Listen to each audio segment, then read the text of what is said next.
Bonjour à tous et bienvenue pour cette toute première vidéo de la chaîne. Alors aujourd'hui je vous amène avec moi découvrir mon top 5 des lieux à visiter dans le Gard. Et vous allez voir que vous n'allez pas être déçus. Parce que nous allons partir du côté du Japon pour ensuite aller du côté de la Rome antique. Nous irons également explorer les profondeurs de la Terre. On ira ensuite explorer un endroit où l'eau est tout simplement rose. Pour enfin terminer par... une merveille de la nature. Alors j'espère que vous êtes prêts. C'est parti.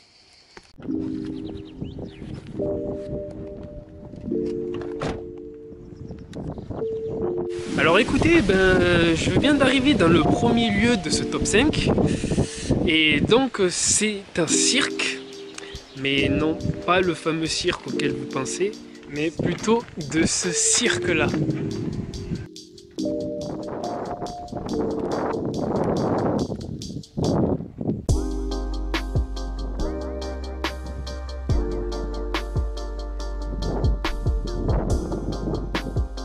Alors, ce qu'il faut savoir, c'est que le cirque de Navacelles est inscrit au patrimoine mondial de l'humanité par l'UNESCO depuis juin 2011, au titre de paysage naturel.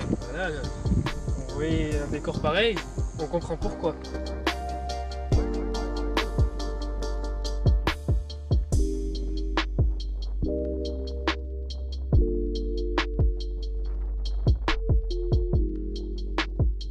Alors, autre chose à savoir, le cirque de Navacelles fait également partie des 15 plus grands cirques de France. Alors bon, 15 plus grands cirques de France, c'est genre les merveilles du monde, mais de France. Oui, alors bon, on vient à Navacelles pour profiter de la vue, mais on a d'autres activités possibles. Comme des petites randonnées sympathiques, avec des décors somme toute magnifiques. Ce qui fait, c'est parti, on y va.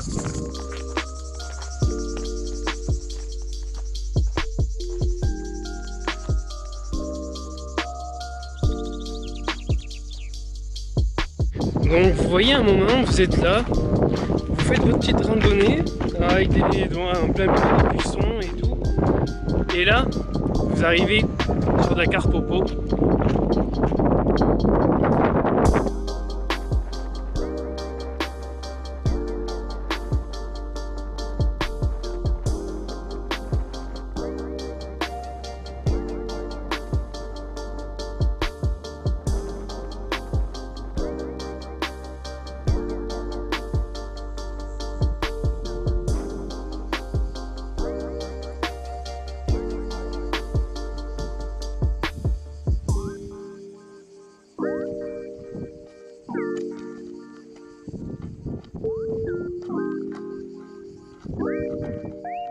Alors écoutez, après une bonne grosse heure et demie de petite randonnée au milieu de la montagne là, on arrive enfin au village.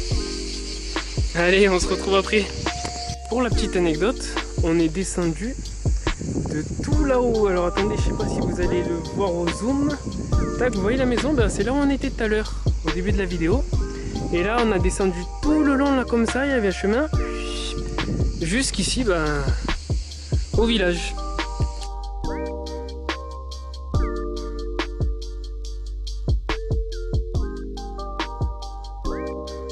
Alors une fois votre randonnée terminée, vous avez la rivière du Vis qui vous accueille pour une petite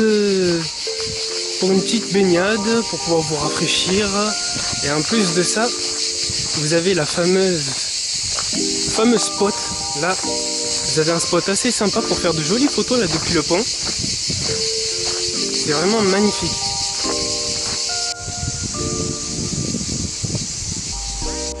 Bon, alors là, on se dirige vers le dernier point d'intérêt du cirque de Navacelles, qui est sa cascade, la fameuse cascade. Donc on va essayer de trouver un point de vue sympa et je vous montre ça de suite après. Bon les amis, sur Dakar Popo là, voilà, dernier spot à visiter quand vous venez au cirque de Navacelles, sa fameuse cascade.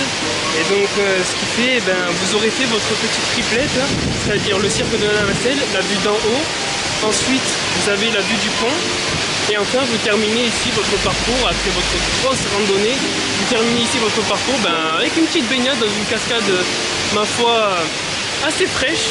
Donc ce qui fait, franchement, vous n'allez pas le regretter. Bon bah écoutez, j'espère que ce premier lieu du top 5 vous aura plu. Bon bah comme vous pouvez le voir, j'ai bien cuit. Et ce qui fait, on perd pas de temps et direction pour le deuxième lieu de ce top 5.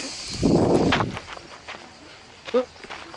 Bah écoutez, le changement il était rapide là. Alors là on vient d'arriver dans la deuxième destination de ce top 5 des lieux à visiter dans le Gard. Mais attendez, vous avez vu la tenue? Mais vous avez l'endroit? Vous êtes sûr qu'on est dans le Gard là? J'ai l'impression qu'on est au Japon là, non?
Donc comme je vous disais tout à l'heure, on est arrivé dans la partie du village laotien. Et c'est fascinant parce qu'ils ont carrément reconstitué une petite maison sur pilotis là, dans le style laotien. C'est vraiment... on s'y croirait tellement.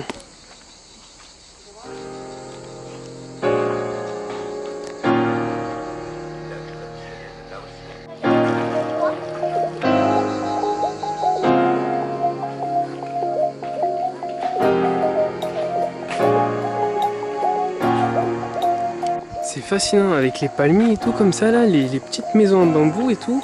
Vraiment on se croirait vraiment au Laos ou je ne sais quel pays d'Asie qui est de ce même style là.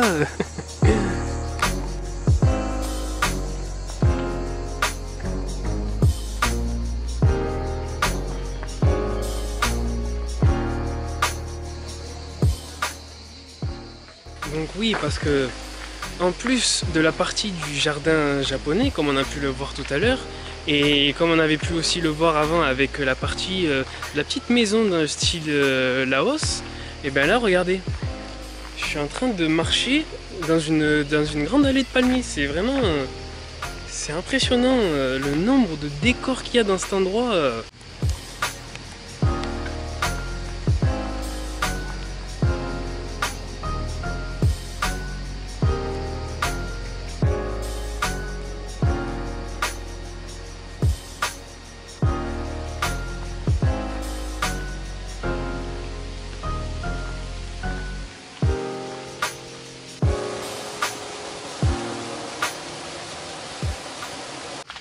Alors cette petite visite dans notre deuxième endroit de notre top 5 s'achève. On va donc passer sans plus attendre au troisième endroit de notre fameux top 5 des lieux à visiter dans le Gard. A de suite.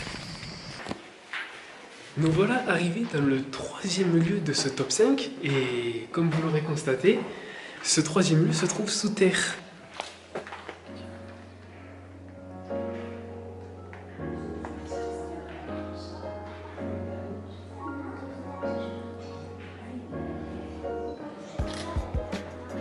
Ce troisième lieu n'est autre que la grotte de la Salamandre.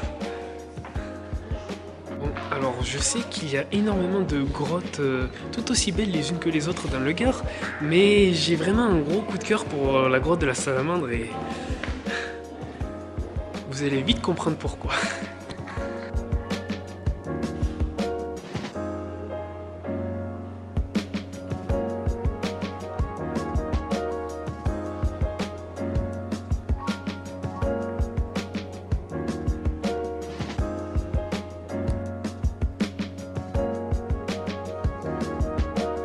Alors, la grotte de la Salamandre est une grotte assez jeune.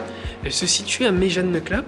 Et il faut savoir que oui, je disais qu'elle était assez jeune parce qu'elle a ouvert ses portes qu'à partir de 2013. Bien qu'elle fût découverte en 1965, c'est qu'à partir de 2013 que tout le monde ait pu avoir accès à cette grotte. Et franchement, à ce magnifique décor comme on peut le voir.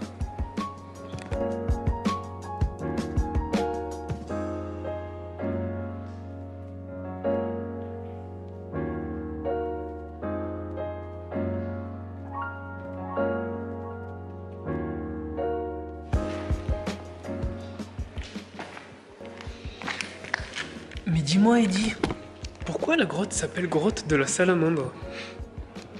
Bien évidemment mon cher ami, parce que tout simplement lorsque la grotte fut explorée pour la première fois, les explorateurs y ont trouvé une salamandre. Bah oui, il fallait pas s'attendre à quelque chose de foufou, hein.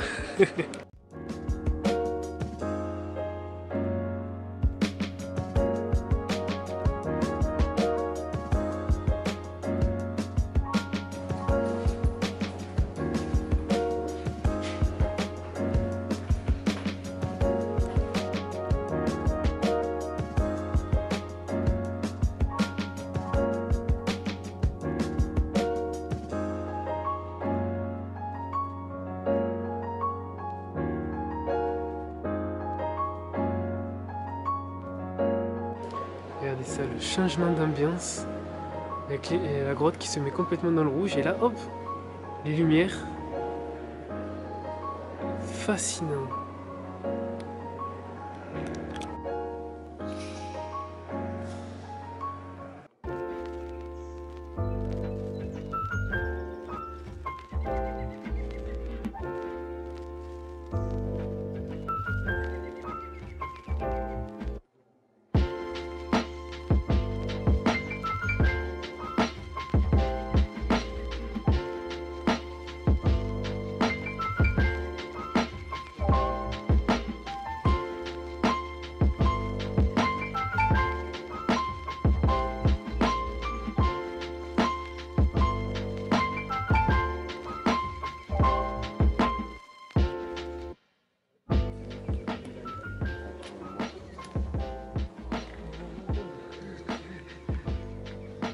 Changement d'ambiance complet.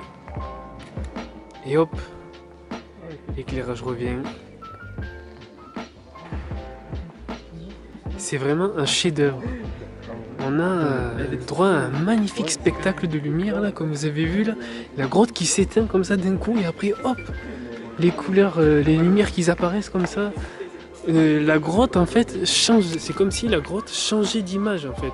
Elle changeait d'apparence à chaque fois alors que pourtant c'est le même endroit. Mais avec ce jeu de lumière comme ça, c'est magnifique.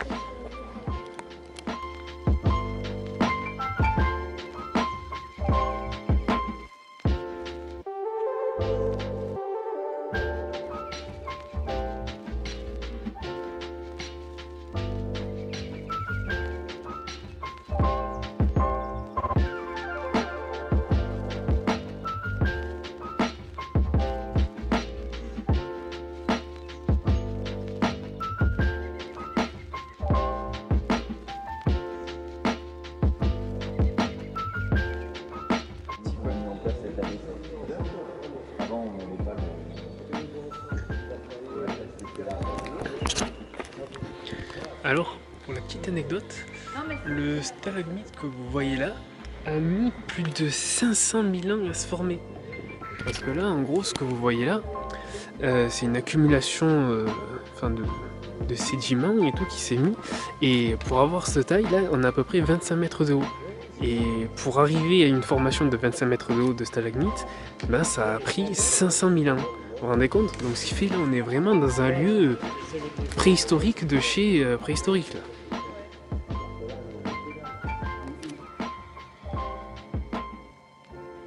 Extension de la salle.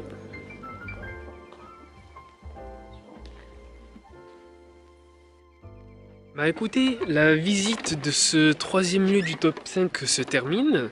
Et donc sans plus attendre, on enchaîne directement sur le quatrième lieu de ce top 5. Allez. Nous voilà arrivés dans le quatrième lieu de ce top 5. Et aujourd'hui, comme vous allez pouvoir le constater, on change radicalement de décor. On part du côté de la Camargue et plus précisément au Salin d'Aigues-Mortes.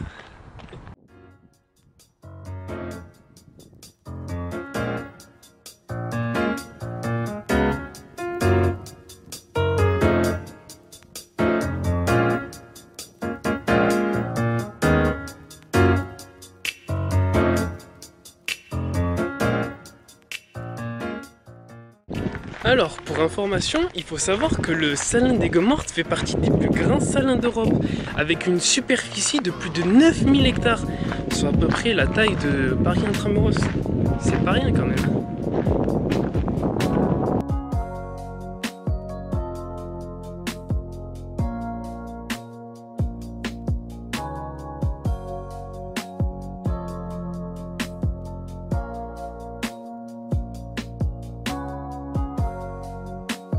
Alors, ça, ce n'est pas une montagne de neige, c'est bien une montagne de sel. Et je sais pas si vous arrivez à vous rendre compte, mais elle fait tout le long là, comme ça, vous vous rendez compte la quantité de sel qu'il y a. Alors, Lydie, t'es là depuis tout à l'heure, tu nous montres un peu de l'eau avec quelques teintes rosées et tout, mais on n'a toujours pas vu de l'eau rose là. Franchement, tu nous as menti sur le papier. Vous allez voir, ça arrive de suite.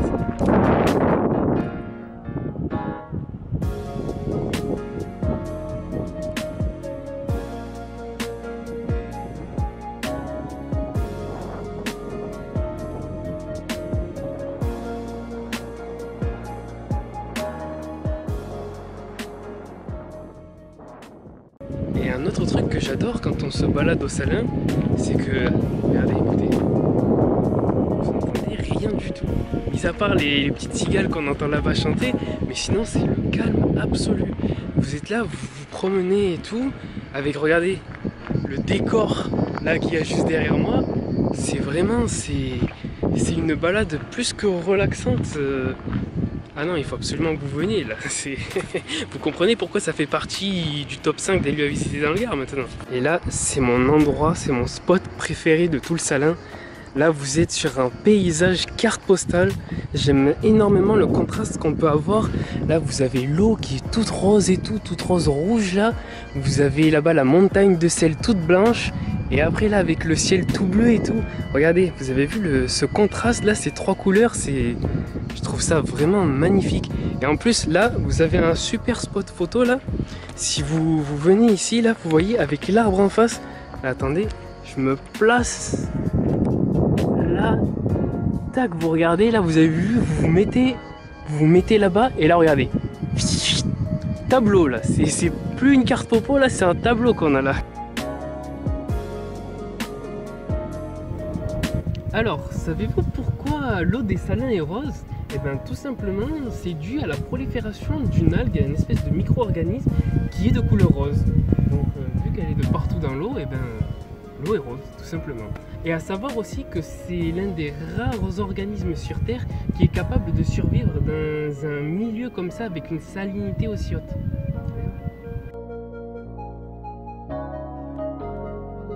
Ah oui, et au passage, si les flamants sont roses, c'est à cause de cette algue. Parce qu'en fait, si vous voulez, alors il y a cette algue qui est rose, elle contient un pigment, ce qui s'appelle la caroténoïde. Et en fait, cette algue est mangée par une petite crevette, petite écrevisse, qui, en mangeant l'algue, elle aussi, la petite crevette, petite écrevisse, devient rose par la même occasion, puisqu'elle ingurgite ce pigment de couleur.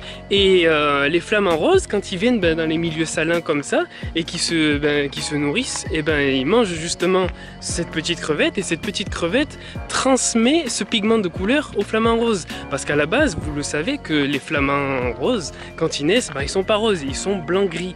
Et c'est à force de manger ces petites crevettes, ces petits micro-organismes, à force, au fur et à mesure, ils ont ce changement de couleur de leur plumage qui devient rose.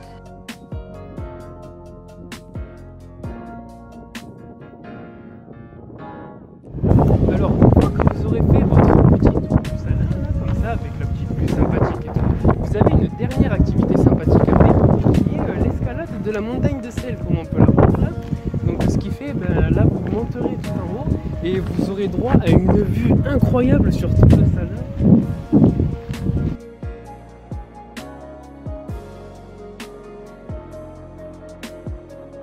Après votre petit effort là avec la petite escalade là, de la montagne, vous serez récompensé par un panorama qui franchement vaut le détour.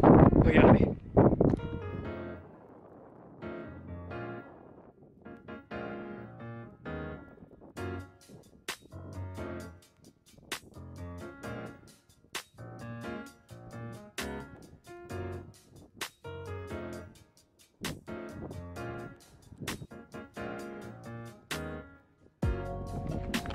Alors écoutez, c'est sur cette magnifique vue panoramique que notre visite de ce 4e lieu de notre top 5 se termine.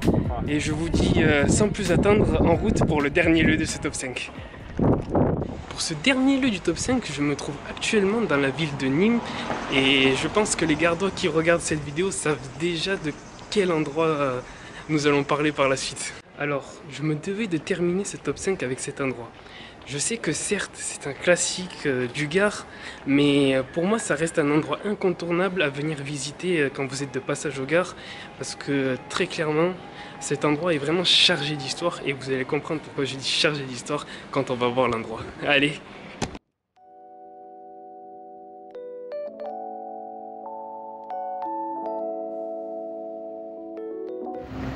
Alors, vous ne rêvez pas, je ne suis pas parti à Rome et là, ce que vous avez devant vous, ce n'est autre que l'arène de Nîmes.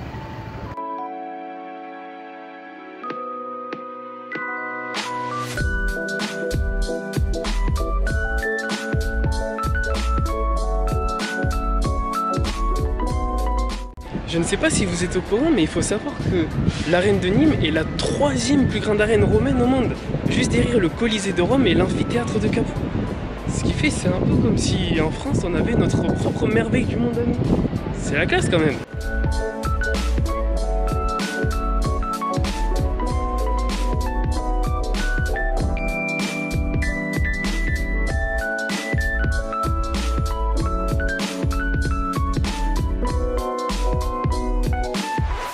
Et ce qui est sympa avec Nîmes, c'est qu'on a également un 2e monument historique datant de l'Antiquité, pas très loin là.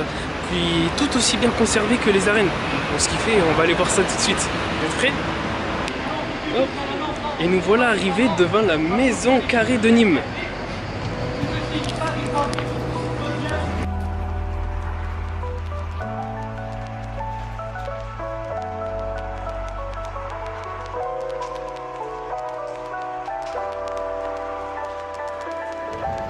Alors là, il y a un truc de fou que vous devez absolument savoir, c'est que vous voyez là le temple que vous avez juste derrière vous là, et il faut savoir que c'est le seul temple du monde antique à être complètement conservé sur Terre. C'est-à-dire que même à Rome ou à Athènes, qui sont pourtant les berceaux d'Antiquité, même là-bas, ils n'ont pas un temple aussi bien conservé que celui-là. Ce qui fait, c'est vraiment un truc de fou qu'on ait un temple aussi bien conservé en France, vous voyez.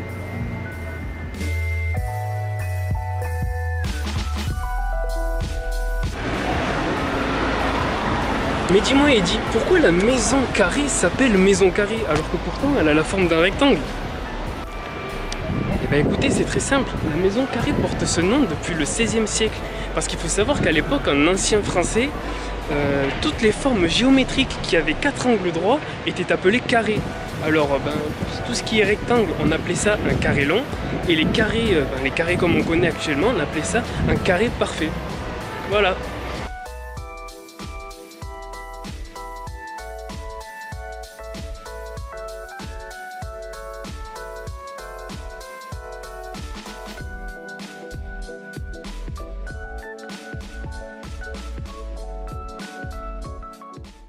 Ce top 5 touche à sa fin. J'espère qu'il vous aura plu. Si c'est le cas, n'hésitez pas à mettre un petit pouce bleu, à vous abonner à la chaîne. Dites-moi en commentaire lequel de ces lieux du top 5 a été votre lieu coup de cœur. Je suis curieux de savoir.